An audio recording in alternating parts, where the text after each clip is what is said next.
Tighten up a bit. Hey. Oh. Good boy. Good boy. Hey, Koa, do you want us to upgrade you to the spa with the jets? Good boy. Yeah, good boy. Hi guys, welcome to my channel. In this video, I'm gonna share with you guys how I take my quaker parrot for a bath. We've decided to take him for a sink bath in the bathroom. Less messy and it's bigger in here.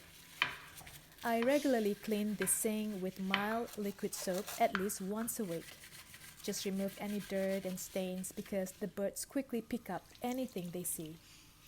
If you have any products exposed in the bathroom, just be mindful to cover them. Also like, shirts that you're soaking, especially with strong chemicals in them. I rinse the sink and I'm also rubbing it with my hand to make sure it's completely safe and clean.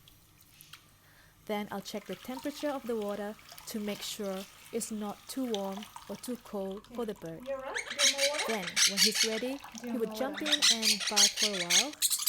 I just wait there until he's done. I never leave him unsupervised.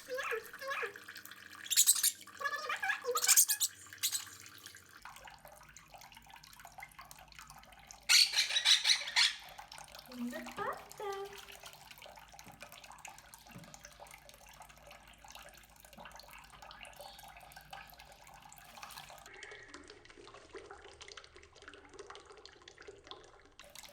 When he's done, he would step up and even though he can perfectly fly, he would wait for me to pick him up and take him to his room. Good boy. And I leave him to dry. At this time, he prefers to be alone and quiet until he screams for me. Back, okay? If you enjoyed this video, please give it a thumbs up and subscribe. Thank you so much for watching and I see you guys in the next video.